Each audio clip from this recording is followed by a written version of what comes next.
Nunca se perguntou a respeito de suas características tais como: por que eu tenho sardas e minha irmã não? Por que a cor dos meus olhos é igual à do meu avô, mas não à dos meus pais? Ou por que moscas geram moscas, sapos geram sapos, pessoas geram pessoas? Questionamentos assim são comuns desde o início da humanidade e muitas foram as tentativas de respondê-los. Muito antes que a genética existisse como disciplina científica que se conhece hoje, muitas fantasias, preconceitos e ideias extravagantes tentaram explicar durante séculos como os filhos herdam características dos pais. A evolução das ideias sobre a herança biológica. A genética surgiu há pouco mais de 100 anos. Entretanto, a questão da herança biológica vem intrigando a humanidade há milênios. A história da genética está intimamente ligada ao desenvolvimento da biologia, pois, para compreender a herança, é necessário conhecer o endereço dos genes, as células e os cromossomos. Pangênese. Hipócrates, por volta de 410 a.C., foi o primeiro a propor uma explicação coerente sobre a transmissão das características de pais para filhos. Sua ideia ficou conhecida como pangênese e perdurou até o século XIX, tendo sido, inclusive, adotada por Charles Darwin em seus estudos sobre herança. Segundo a pangênese, cada parte do corpo produz uma espécie de semente ou gêmula que contém a essência das características daquela parte corporal. Essas gêmulas reúnem-se nos órgãos reprodutores e são transmitidas à descendência. Geração espontânea.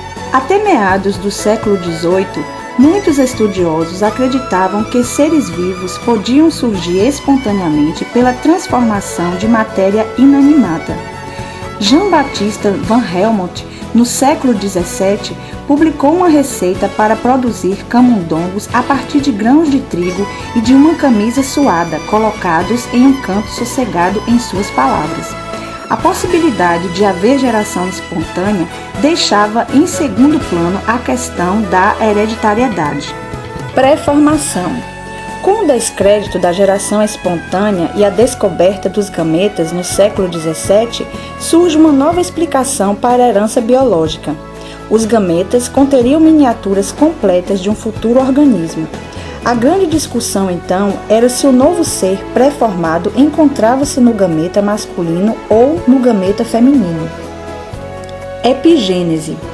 O desenvolvimento da microscopia, a compreensão da natureza celular dos gametas e o estudo do desenvolvimento embrionário derrubam as ideias pré-formistas e consolidaram a epigênese.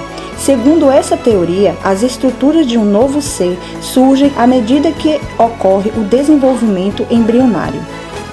Mendel e as bases da hereditariedade. Em 1866, o monge Gregor Mendel, a partir de cruzamentos entre ervilhas, deduziu a existência de fatores hereditários nos gametas, os quais determinariam as diversas características do indivíduo. A teoria cromossômica da herança. Walter Sutton, entre 1902 e 1903, percebeu o paralelismo entre o comportamento dos fatores hereditários, os genes, e o comportamento dos cromossomos na formação dos gametas. Isso o levou a concluir que os genes estavam localizados nos cromossomos, o que foi logo comprovado por diversos experimentos realizados com drosófila e com plantas de milho. A estrutura molecular do DNA. Os primeiros indícios de que os genes eram constituídos por DNA, principalmente componente dos cromossomos, foram obtidos em 1944 por Oswald Avery e seus colaboradores em experimentos com bactérias. Em 1953, James Watson e Francis Crick propuseram o modelo da dupla hélice para a molécula do DNA. Revelava-se assim a estrutura molecular do gene, conhecimento básico para o desenvolvimento da genética moderna. Os conceitos básicos em genética. A palavra genética se origina de genéticos, igual a que dá origem. É latim. É o ramo da biologia que estuda o material hereditário e os mecanismos de sua transmissão ao longo das gerações. Gene é o segmento de DNA com informações para a síntese de uma proteína.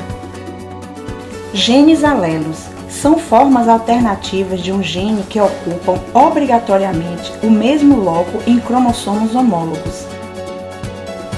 Locus gênico é a posição ocupada por um gene no cromossomo. O plural de locus é loci.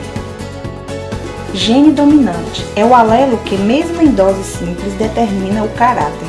Exemplo, azão-azão e azão-azinho. Gene recessivo é o alelo que só determina o caráter quando ocorre em dose dupla. Exemplo, azinho-azinho. Genoma é o conjunto de genes existentes em todos os cromossomos de uma espécie. Homozigoto é o indivíduo que possui dois alelos idênticos num determinado loco. Exemplo, azão-azão e azinho-azinho.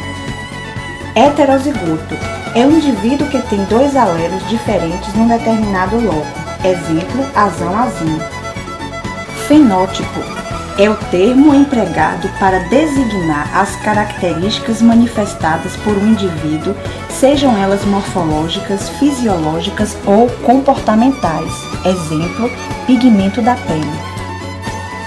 Genótipo é a constituição genética de um indivíduo em um ou mais loco. Exemplo, pele normal, azão-azão e azão-azinho. Albino, azinho-azinho.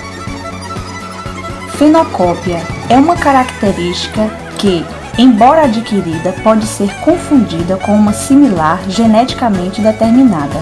Exemplo, uma mulher loira pinta os cabelos de castanho. Cariótipo é o conjunto de cromossomos presentes nas células de um organismo. Exemplo, cariótipo humano. Aqui está o exemplo de um cariótipo humano masculino e aqui está o exemplo de um cariótipo humano feminino.